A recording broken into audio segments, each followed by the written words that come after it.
So I'm first going to introduce Miss Erin Allan, who has a master's degree in psychology and also is a former health therapist who specialized with families in difficult situations for 10 years. And she is also a certified Ganja Yoga teacher. She's been practicing yoga for 20 years and been teaching yoga for the last 7 years. So we're very excited to have her on the Women's Health panel today. And Erin, I'll let you take over. All right.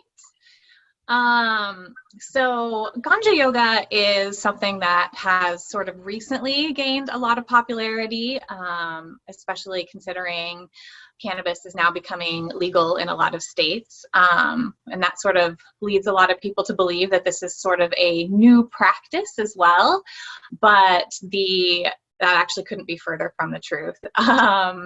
So yoga itself is actually an ancient practice, as most of us do know. It was written about in the sacred Vedic texts that were composed about 3,500 years ago. And in these texts, they talk about Lord Shiva, who is one of the very revered lords of these texts. And Lord Shiva is actually associated with the cannabis plant in these writings. It's actually a really beautiful story. They have a lot of fables in there, and this one talks about how he used cannabis to actually save the world. And the texts actually refer to cannabis as one of the 5 most sacred plants in the world. There are a lot of sects that still practice Ganja Yoga, essentially, from that time. But there was sort of a period in history that's actually a pretty recent period in history when cannabis became illegal and demonized. The sort of collective society as a whole forgot all of that other time where this practice has been used and has been helped. So that's something that's sort of coming back to light. Today, Ganja Yoga in its modern form probably looks a little different than it did in its ancient form. However, a lot of the same practices still remain. My teacher, Dee DeSalt, is sort of the pioneer in the modern Ganja Yoga realm. She has what's made it, popular and accessible and is really teaching it to a lot of people. But there's also a lot of people like myself who were using this practice, before we had somebody else to look to sort of form this amazing community with. And what a Ganja Yoga class looks like is probably going to be different from teacher to teacher. But generally speaking, as one would imagine, you're going to ingest cannabis in some form before you sit for a practice session. Obviously, you can choose to ingest any way you wish. My preferred method of ingestion is vaping. I find when there's a really beautiful community aspect to smoking together, but it's also a lot easier to regulate how much you ingest that way. And I always recommend people start very low and go very slow until they find sort of that perfect place that they're looking to be in. Erin, yeah. So you had said that your favorite route, I know this is kind of off, That's okay. but you had brought up a topic about vaping, and I know that there was a lot of controversy behind vaping and the deaths. So can you kind of share your perspective? Yeah, I should clarify. I actually don't vape that type of cannabis. I have a dry herb vaporizer, a Volcano. So I'm actually vaping the herb. So it just heats it to the point that it releases all of the cannabinoids and terpenes without combustion. So it's essentially, in my opinion, the healthiest way to smoke, if you will, the plant. Yeah, that's a good question. Thank you. Yeah, of course. So yeah, these classes will typically, have a gathering. They're really big on sort of focusing on community.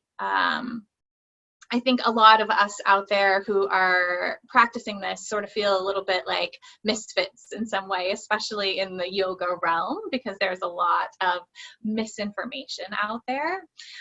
So just sort of having that time to come together as a group, look into each other's eyes, you know, see each other's faces, say each other's names, and share a little bit of those stories is just such a beautiful way to start the practice. There's always an element of meditation and just really dropping into your bodies. And the practice, I find, generally speaking, cannabis lends itself to being a little bit more relaxed and chill. And so generally these practices aren't going to be the fast-paced vinyasa style that, you know, a lot of health clubs will maybe offer. You're going to see a lot more poses that are on the floor. They're going to take a lot longer. You're going to take time to luxuriate in the poses. And yeah, it's just a really beautiful experience. Awesome.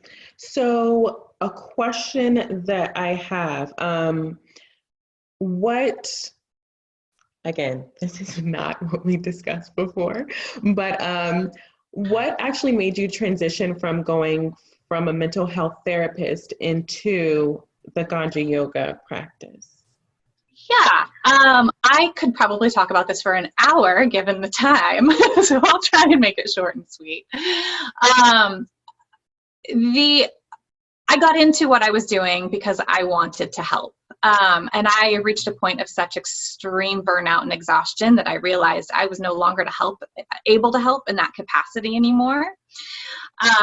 Interestingly enough, I had kind of turned to cannabis. I'd reached a point where I was massively depressed, actually suicidal depressed. And I was taking medication for depression, anxiety, sleep, pain, you name it. I was about 70 pounds heavier than I am right now. And I hit a wall. And like I said, I wanted to end my life. I actually turned to cannabis because it was sort of accessible and I just wanted to turn the world off and check out of my brain. And I found that when I consumed it, the complete opposite thing happened. I dropped into my body in a way that I had never experienced before. That mind-body connection, even though I had kind of practiced yoga on and off at that point in time, just became such a real thing. I began a daily ritual of consuming by myself and doing a very long meditation and yoga practice, and it literally saved my life. I was able to go off every single one of the medications I was taking. I lost all of the weight I had gained. I was healthier and happier than I'd ever been in my entire life. And I kind of feel like I sort of found like the cheat sheet to life. And I was like, this is it. I need to share this with everybody. So I left my career. Cannabis wasn't recreationally legal in California at the time, and it was in Seattle. So I packed up my bags. I moved up to Seattle. I began working in the cannabis industry. I just wanted to learn as much information as I possibly could. I got certified in teaching yoga. And so, yeah, for the last 7 years, I've just sort of dedicated all of my efforts into learning as much as I can about cannabis and yoga in that combination, and have been able to share that with people in the community, which has just been so incredible. I mean, it really is just a dream come true to just hear people's testimonies afterwards and how things have changed for them. And it's amazing. Yeah, that's a very impactful story. Thank you for sharing that. Yeah.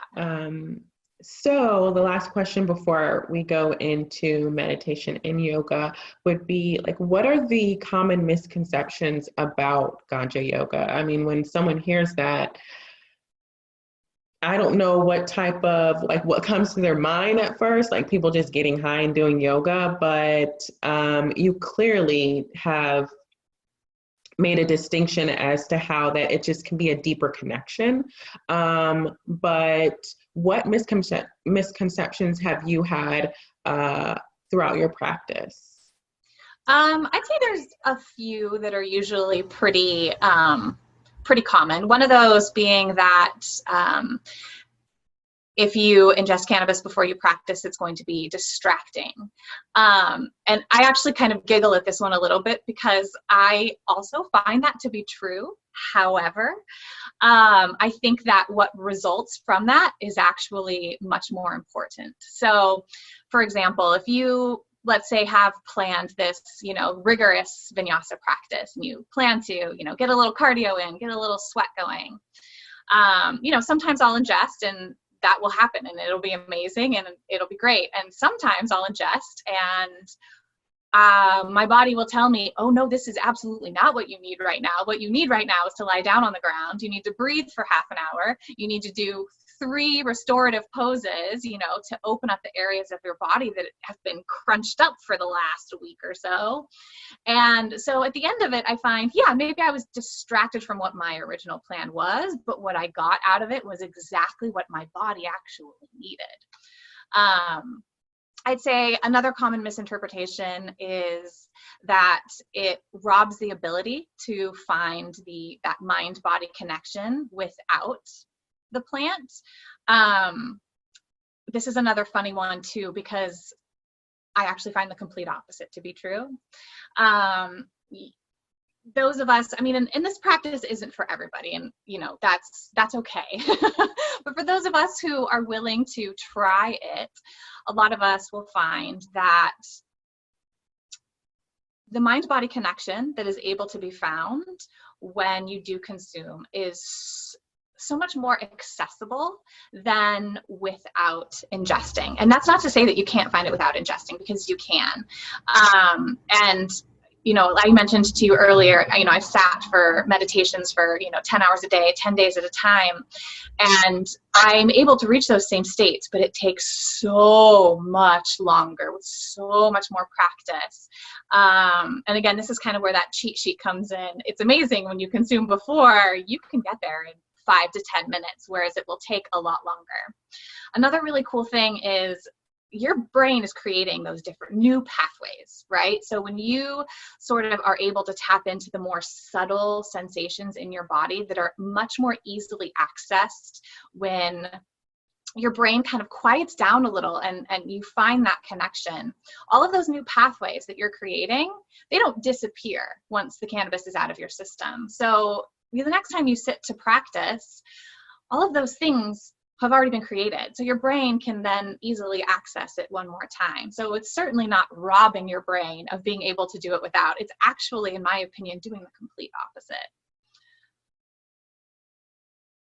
Thank you. Thank you for sharing that. So now we'll go ahead and get into meditation. I'm excited about this because, as we talked prior to this, I'm not so great at that. So I'll definitely be taking hints and following along. Well, I'm going to first say that nobody is bad at meditation, so including you. All right, so I think really key before you begin to meditate is finding a comfortable place to sit or lie down. And that is going to look different for every person depending on how they feel in their body. The one thing that you want to make sure is you have a relatively straight spine. So, you kind of want to feel the ability to have the energy flow freely in that area. So if you do have a seat, it can be on a chair. You want your feet kind of grounded to the earth. If it's on the ground, maybe cross-legged, it's nice to prop something underneath your bottom to just create a little openness in the hip. And allowing yourself these first few moments to really just drop into our bodies, dropping into this space and time. One really nice way to do this is to just notice the different senses, what you hear, what you smell, maybe what you taste. Could be sensations on the skin, clothes against your body, or your body against the earth or whatever surface you're sitting on.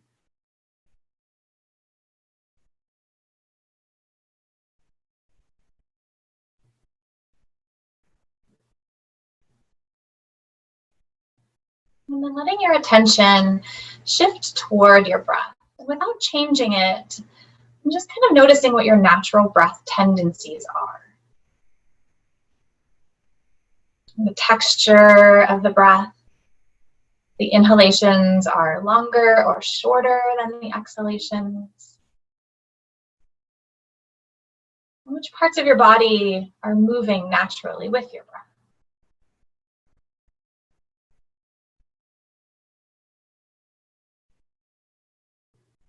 And so many of us don't actually breathe the way that our bodies were intended to breathe. We take a lot of our breath sort of centered in the front side of our body, and a lot of times it tends to just sort of live high up in our chest area.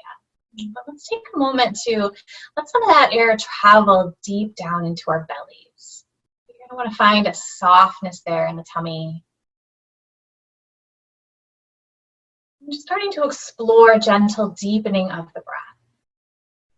Lengthening out those inhalations and exhalations nice and slowly.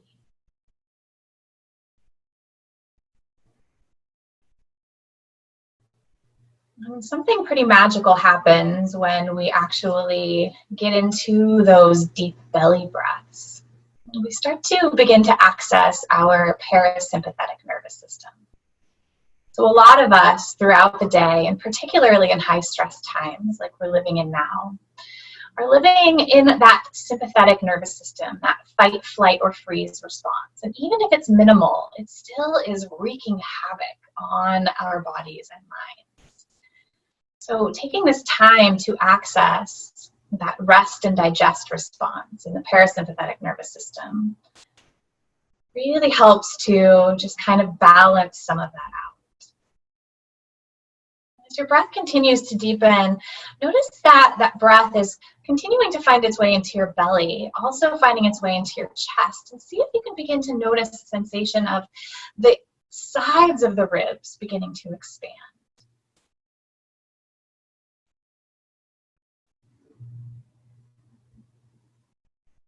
And then letting that air even travel a little bit into the back side of your body.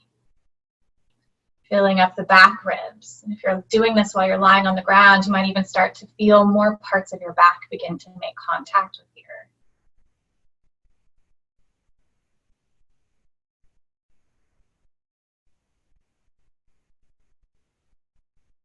And then allowing this breath to stay nice and deep. Just doing a quick scan of our bodies.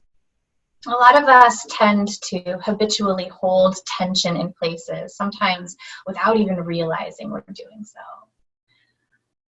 So just noticing if there's any furrowing of the brow, if you can let that go.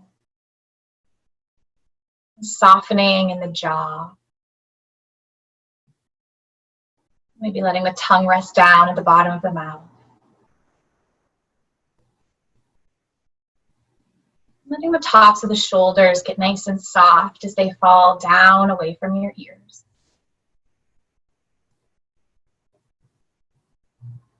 Again, keeping that soft belly as you feel the air travel in and out.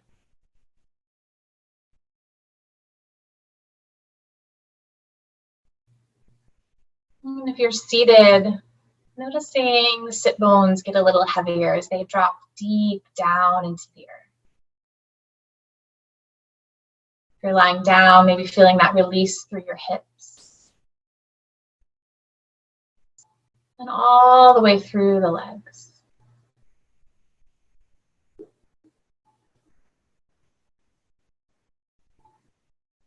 So there's this misconception a lot of times that when you meditate, your mind is supposed to be completely clear. For us humans, that is pretty much an impossible feat. Instead, what I encourage you to do right now is to just notice the thoughts that come in. And rather than getting attached to them, rather than passing any judgment, assigning some meaning, or even following down some story that you've created, just allowing them to come in, allowing them to be what they are, and allowing them to just kind of float on by if that's possible. Almost like you're projecting them out into this screen, like a scene in a movie that passes. And just gently, over and over again, Let your attention come back to your breath. Letting your breath be that anchor into the present. Each new breath an invitation.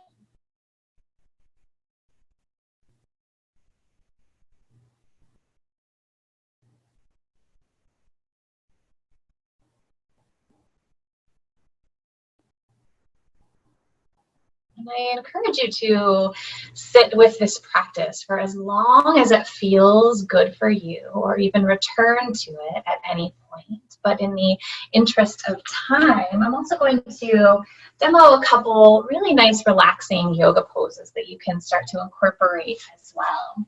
So these ones will begin from our back. Drawing the right knee in toward the chest as the left leg drops long to the floor. And as you pull that knee in, kind of drawing it up toward your right shoulder. You might even want to explore some really gentle movements here, moving that knee around a little.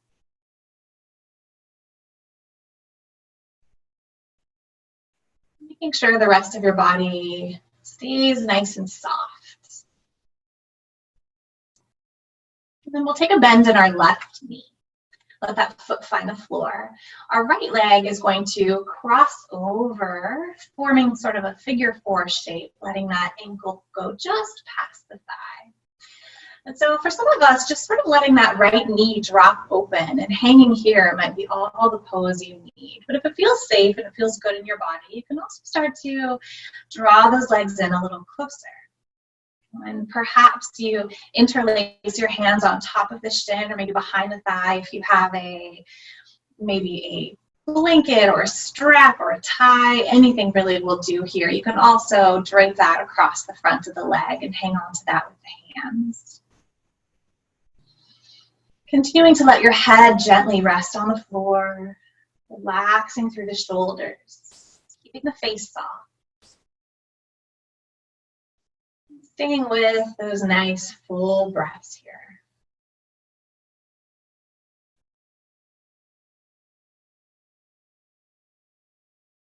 And then grabbing a hold of that right foot with your right hand. We're going to take it into what's called a half happy baby pose. So we're going to draw that right knee down toward our right armpit, sort of on the outside of our body. This left leg, we're going to let that foot drop to the ground, keeping that knee bent. And then letting that left knee open up for a half bound angle pose. You're going to feel a really nice opening sensation throughout the hips. And as you settle on in here, just kind of trying to get that sensation of pretty equal weight distribution throughout the low part of your back.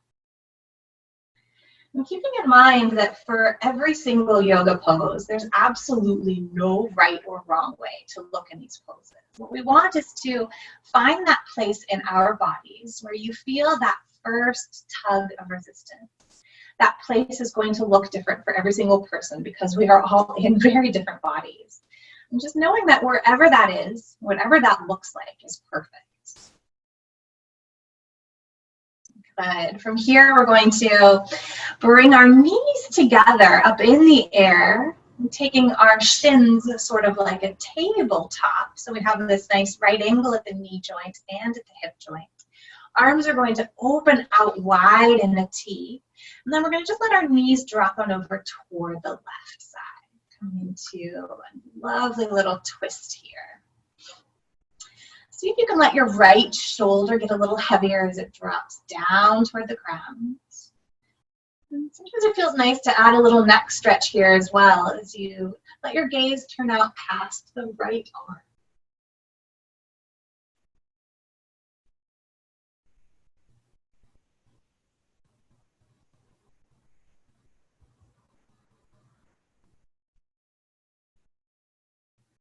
We'll draw our head back through center, bring those knees back to the middle.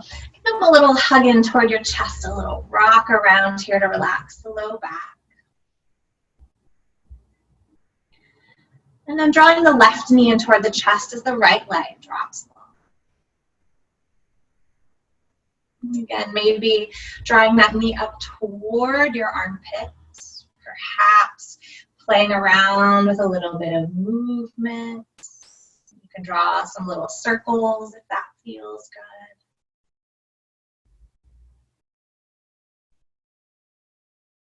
And then into that, figure 4 shape as we take a bend in our right knee. Let that foot find the floor.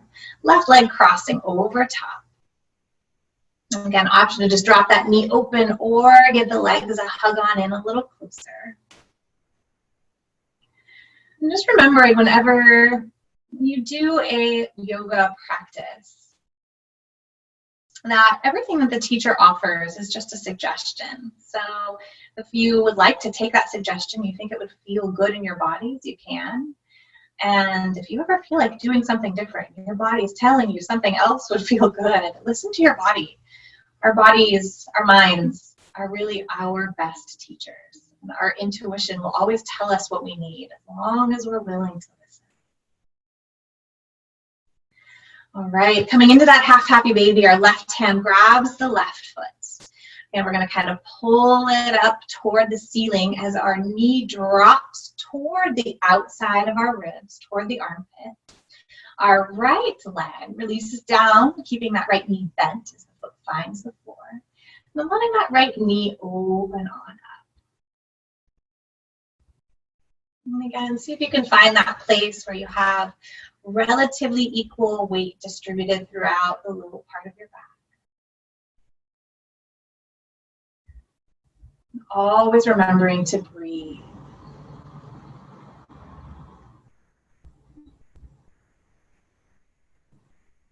One beautiful thing that consuming cannabis before a yoga practice offers is a lot of times our monkey minds will begin to take effect and try and take us on these time traveling missions where our brains are brought to worries of the past or concerns in the future.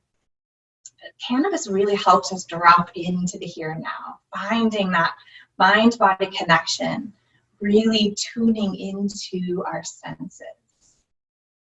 So we'll draw those knees back to center again, forming those right angles at our knee and our hip joint. Arms out wide in a T. And this time our knees are going to drop over to the right side. Feeling that nice twist through the spine. Again, our left shoulder getting a little heavier as it drops toward the earth. And an option to let your gaze turn out past the left arm. Gentle neck stretch.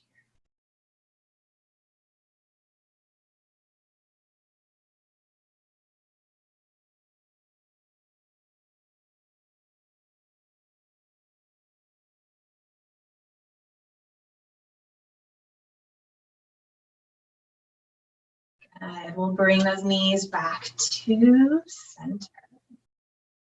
Again, just a gentle little rock around here to relax the low back.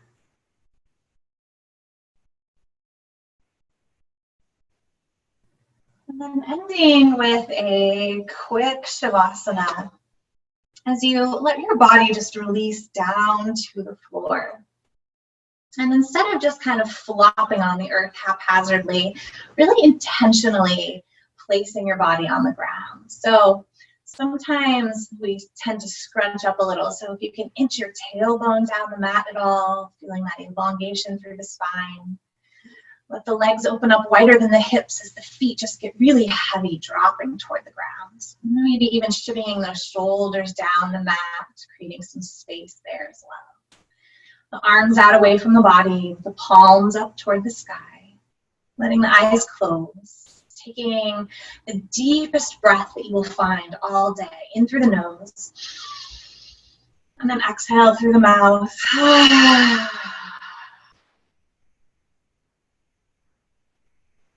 And just letting the body get really heavy. Imagining the muscles just kind of melting all around the bones.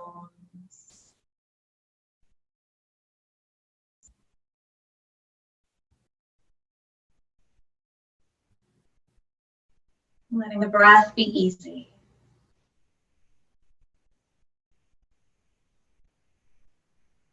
And again, you can stay here for as long as you'd like in this beautiful, juicy pose. But in the interest of time, I'll bring you on out. When you're ready to come out, just starting with small movements, wiggling toes and fingers. Maybe a full body stretch here if that feels good. You can either roll to your side and slowly press yourself up, or maybe finding your way up with a very gentle rock. And finding a comfortable cross-legged seat, keeping the eyes either closed or soft here. And just sealing the practice by bringing the palms together at the heart. Taking a moment to really just be grateful for the ability to have this practice, to have this amazing teacher plant.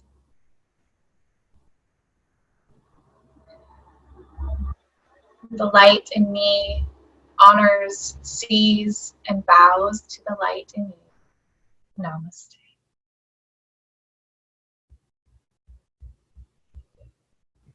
All right. Thank you so much. You're so welcome. That was wonderful. One of my favorite parts in the practice that you just did, I like when you said that, you acknowledge that our minds do wander, and that it's okay if that happens, just to kind of slowly let them kind of drift away. Because it just makes me feel a little bit less guilty when my mind does wander, It will. Right. So it just makes me feel like I'm human. Like it's okay that my mind does that. So thank you. Oh, thank you. I'm glad you enjoyed it. Take care, you guys. Bye. Bye.